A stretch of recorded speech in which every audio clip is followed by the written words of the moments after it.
All right, good morning, cyber traders. Welcome back on this lovely Friday. And you know what today is? Today is the last day of the pay period. Last day of July. It's going to be packed in the books. Looks like we had a really good month. Every month I kind of count, every month that passes by, I think like another month of a coronavirus. I'm like, okay, when is this going to end? When is it going to end? Now we're going into like the heart of the summertime. So I know a lot of people are going to be going away. We had some great news last night. We'll talk a little bit about that. But I want to start off talking really quick regarding about the ACHV, another big mover. 60% does not look that bad, but when you look at a stock that just started at 8:30, went from 12 to 23, that was just that was unbelievable. I know some of you here in the cyber group room jumped in a little late, which is perfectly fine. That's what it's all about. Some of you guys jumped in around 18, 19. The only bad thing about this stock is that I did tell you it was a category 4. So you had to be a little bit more an advanced trader to trade something like this when it came to some, because you could see like it was pretty volatile regarding with the spread. But a couple things I want to talk about. I want to talk about Kodak. I want to talk about the earnings. I want to talk about what happened yesterday, because yesterday was a pretty decent day. We had a couple of stocks, and let me just fix the screen so people can see a little bit better on YouTube. There we go. And check out the comments. All right, good. So I want to talk about a couple of stocks that we did traded. And the first one was the TAOP. I'm going to bring that up really quick here. Hold on, just change this so you guys can see what happened yesterday. Change the time frame. So that one was a great pop right there. Unbelievable. Stock just literally went from like one bonkers 3 to 15. All the way up until like 11 o'clock. It just did not want to stop. Great mover. And then, you could see once it started breaking lower lows right around 11 o'clock, which, by the way, we're done at 10:30. Stock finally trending down, went all the way down to 6. It obviously doesn't affect us because it was all about just trading that one little move. Don't tell them you couldn't pull out a buck out of that trade. There was no reason why nobody could have pulled out $1 out of that. But that was, you look at Kodak. This thing blew it away in one day's movement. And I'm not talking about when it was in the 20s, the $30 price range. I'm talking about a $2 stock going right at it at 15. So anyway, that was pretty good. The PRPO, that one also got halted, gapped up right there, went from like $2 up until like went to 7, kind of trading all over the place. And then obviously right around that 12 o'clock had a nice little trend. That one did pretty well. What else we had? We had the JMIA. That one still looks pretty strong, by the way. I'm going to put that one back on the watch list. It's not up huge, but you know what? I like when they go up like that and they hold pretty strong the next day. And then the BLNK also, that one was pretty cool too. It doesn't look as pretty on the chart as in the Tapo, but I know a lot of you guys did really well on this one. So that's what you missed yesterday. And I just want to bring up the Kodak really quick. The Kodak, stock's getting hit right now. That was one unbelievable short squeeze. Just go back and review. I know that I did a couple of videos on this on our YouTube channel, so hopefully you guys were able to watch it and look it over. But I know Josh talked about shorting and in the phase 2 class. And by the way, class is today too. So if you are a gold and platinum student here at Cyber University, remember, classroom. You have to learn before you can earn. So do not miss that class, okay? They're all live. They're not, a bunch of videos. We have to be in there to ask you questions, because the goal is not to learn from mistakes, but to learn from other people's mistakes. You don't want to go out there and make that mistake. But anyway, the Kodak, getting back to that level, that class. This is a prime example of program trading at its best, and algorithms, and then short squeezes. Because you know what? I said this yesterday, and we'll say it again. You know how many people own the stock at $50 and $60? They chased it, and they think it's the next thing since sliced bread. Listen, there's always going to be another one out there, and I told you that yesterday. And which one was it? It was the Tapo. So don't worry about it. We always find them every day. All right. But I just thought it was the reason I'm bringing up Kodak again, because it is getting beat up now. And also regarding about how news affects it. You heard with President Trump when they brought it up and about the contract it got and the advertising it got. That's what it's all about, you know. But let's go. Let's talk about what's moving. Oh, so let's talk about what we're not going to trade. This is what we're not going to trade. We're not going to trade Apple. Okay, Apple. To go out there and trade a $400 stock, God bless you. Oh, but Fausto, you could trade the options. It's not. There are better stocks out there with less risk, more reward. These stocks were very, very good swing trades. They were great. I mean, between Apple and Google, even Amazon. Oh my God. 3,200. It's just like it's unbelievable. But who's going to go out there and buy that stock? You know what I mean? First of all, why doesn't Amazon do a split? I don't understand why they do that. They're up so much money. No one really can afford to trade it. The only place you could afford to trade is on an option play. I guess that technically, is it the most expensive stock? I guess in a stock thing, yeah, not as mutual. Yeah, it's a good investing, but what could you buy one share that's $3,200? You know what I mean? Yeah, the Warren Buffett stock I know has always been the most expensive one. But we're not trading these stocks, so let's not talk about it. There are a couple of better stocks that obviously we can trade that came out with good news, which we found this morning, which I called out in the watch list. Pinterest, okay? Pinterest is doing great. If you were here at 8 o'clock this morning, it was probably the only stock I really liked as a brand name stock. It was on that watch list. Let me just post up that watch list again that I had. To copy the time. It was right before 8 a.m. And I'll put it here in the YouTube and Facebook live channel. So, that one you could have got in right around like 32 and it's at 34.40. So, if you bought 1,000 shares, doing pretty well with that one. Nice little stock. It did stop breaking all-time highs though. So don't look at the stock's been around since last year. Still got a lot more room to go, but Pinterest is pretty good. I know there's a bunch of other stocks that are coming out too with earnings today. It did really well. You know what's amazing though? I don't know about you, but the NASDAQ is doing incredible. The NASDAQ is just doing phenomenal. I don't know. You look at the Dow Jones today, you would think the Dow would be up pretty big. The Dow's at what, 55? It's up 55 points with all this great news. But once again, it's all NASDAQ related. That's why I like the NASDAQ better than the New York stocks.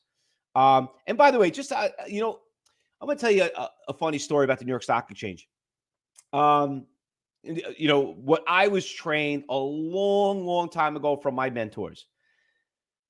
The New York stock, the Dow Jones, is an artificial number. It's really a fake number in a way that they take the best 40 stocks and the whole market is gauged on the 40 stocks. That's why you have the S&P 500, which is really not like that. And you have the NASDAQ 100, which is really not, you got 100 stocks. But you got 40 stocks, and if you suck, they get rid of you. They kick you out of the Dow Jones on the New York Stock Exchange. So don't always be so high on the Dow, because once again, and not only that, some stocks have more of a percentage influence than other stocks on the Dow. And if someone's going to bring down the Dow, they're going to kick them out. Okay. So just keep an eye. That was just something that was always trained to me. So as much as we like to hear about it, know the facts about it. And that is the facts. All right. So thanks a lot, Wayne. Listen, you know what? Over the years, and like I told you, I'm surrounded by traders, the best traders in the world. They live in my neighborhood.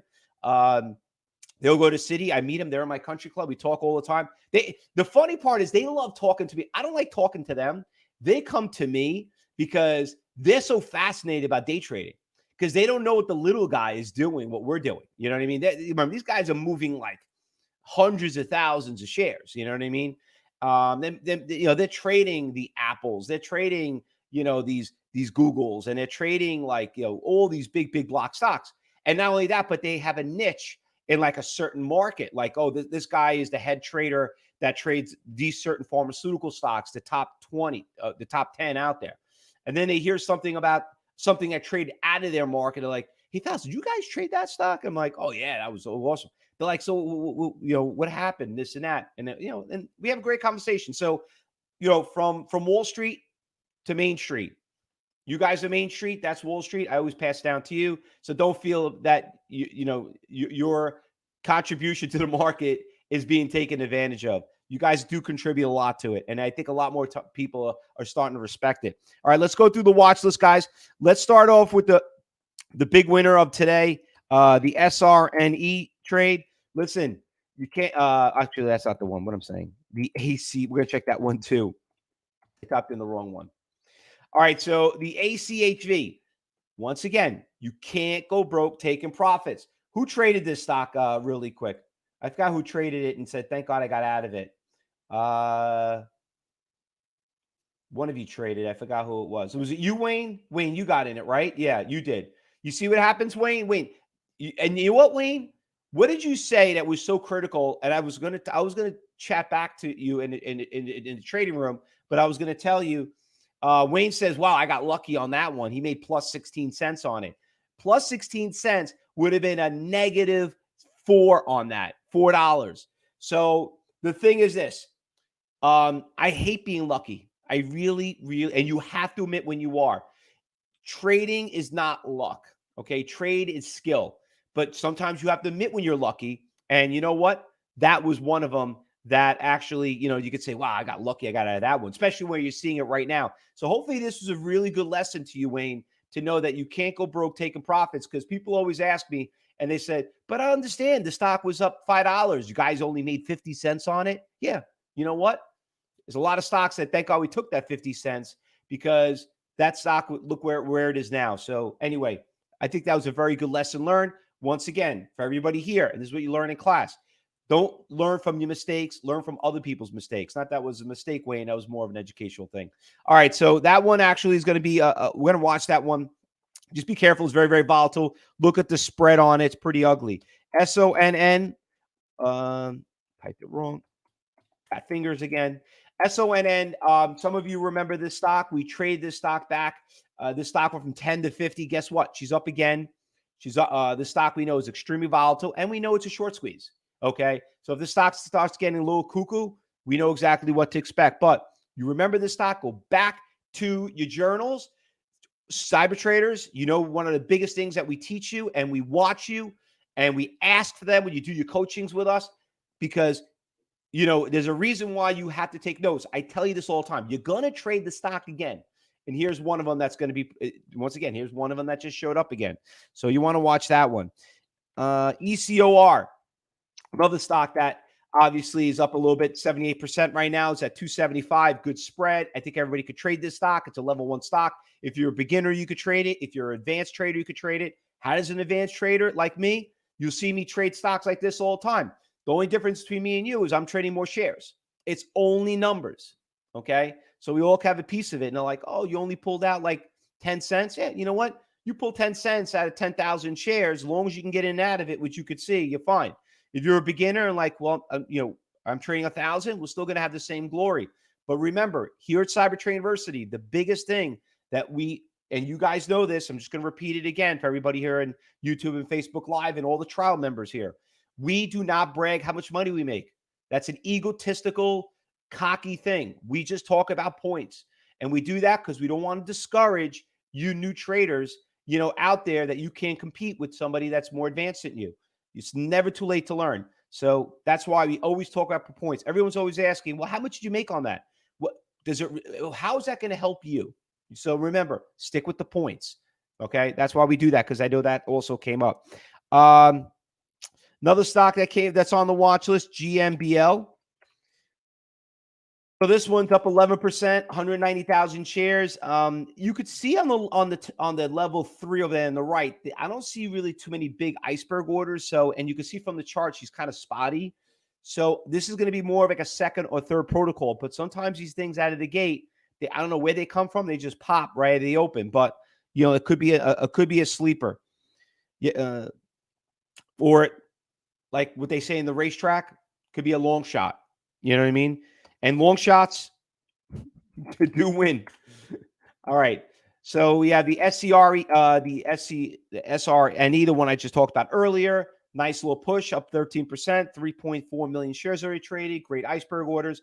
I see a nice 25,000 share seller at 990. Kind of explains exactly why it hit it at 740, and it's hitting it right now at 713. So you got to get through that big seller right there. Right at that resistance levels. Don't think we didn't see you. Kodak is garbage. So please don't go back and cry of spilt milk. I don't want to hear about it in the cyber group room unless something very exciting happens about it. But that stock is over. All right. Pinterest, a little bit more brand name. Stock is a little active. So be very careful with this one. This one's pretty, this one's okay. GMIA, another one right here. Probably going to be a little bit of a long shot, but you could see this has been a really good swing trade. Stock was at roughly, by just beginning in July, was at 5. Look, it's almost at 30. It's almost up 300%. I don't like the pre-market. Looks like it's making lower lows, but she's got some support levels. Reason being, there's a nice 7,000 share buyer sitting there at 1350. How did you not know you didn't see that? Okay. So you want to know where these support levels are? That's where it is. And by the way, if you took my class yesterday, and let me tell you, what a great showing. I mean, it's amazing how many more people are now starting to get into trading, starting to realize it. And, I could thank you guys for coming in and listening in being here today. You have to learn how to play this game. People, it's amazing how many people after seeing the rally that happened and they still are not making money. They're like, I'm breaking even. Okay. Just got to know how to play the game, follow the money. All right, guys, anything I'm missing I did not call out? Okay, so Jerry says, Apple, what do you think about the 4-for-1 split on August 24th? Buy now or wait until after? Okay, so usually you never buy after a split. Okay, when news comes out on a split, usually things take off really substantially. So, from history shows that I've seen, that's what's happening right now. So I don't think it's more of the news. I think it's more of the news on it. And you know what? It's still going to be a little expensive, But remember, when they do a stock split, it dilutes the stock. So what that ends up doing is there's more shares. With more shares, it's not going to be as volatile in the stock. I mean, Series Radio, you could see it. SRII, I mean, that stock trades ridiculous amount of volume, but it's very difficult for the stock to move. You could see you got tens of thousands of shares on it. Let me just show you what it looks like here over here. Look, you can see it right here. This is yesterday. I mean, you can see when the stocks look like that, that's basically what it comes down to. All right. But listen, you know what? Maybe that millennial or maybe that that high school kid that always now has an Apple wants to buy it. Now maybe they could afford it. Still going to be expensive, even though it's trading at right now at 400, talking about $100 a stock. I mean, I think it's still reachable. They could probably buy, a couple of shares, but it's cheaper than buying Amazon at 3,500. I can't believe things at 3,500. Okay. For a long hold, thanks. No problem, Jerry. You're more than welcome. All right. Anybody on YouTube? Any questions? Anybody stocks out there before we get ready for the open? We got about 10 minutes. All right. Now, remember, like I say all the time, there's always new stocks that show up, and that's a good thing. Just remember what happened to Tapo. Let's bring this back up. Remember on Tapo, it really didn't start picking up right around until here, and you could see it right there. That's where it really kind of picked up. It was a little bit after 9:30. We didn't find it up until a little bit later. It was on the watch list, but all of a sudden, these little long shots, these little sleepers, boom, they pop. So remember, that's what we're looking for. All right. All right, guys, listen, if I don't see you today, remember, we're going to be back here at 2:30 for the trade in the afternoon. And then we have class today. Don't forget, if you are a student of CyberTrade University, remember, class starts at 10:30. We want to trade the first hour, and then you go into class. Class only an hour. We're not going to bombard you. It's not like 100, a waste of our time. This is very important to us. I'd rather you not trade, be in class. That, if you can't be there. And work around your doctor appointments, whatever. Do not miss class. You got to be there. All right. You learn something new every day. But with that said, we're going to be back at 2:30. If you missed anything, if you missed the morning, or maybe you're, from West Coast and you're not an early bird, you're a late bloomer, then Friday afternoons actually are pretty cool. They're pretty. Friday mornings are not the greatest. So remember, we're not going to be that cocky, and we're not going to be that greedy. We're not going to be that more of a cowboy getting in and out of it. But the afternoon's actually pretty good. Overall weather here is kind of crappy. It starts getting nice. I assume people are going to start getting ready for the weekend. Remember, we're going into the summer times, so things are going to be a little bit more quiet. So, but you know what? I don't know. I haven't seen the sun being quiet at all so far with the coronavirus. All right, buddy. Good luck today. Happy trading. We'll see you back at 2:30. Actually, we'll see you in class, and then we'll see you here back on YouTube, Facebook Live at 2:30 for the afternoon. Good luck, everyone. Happy trading.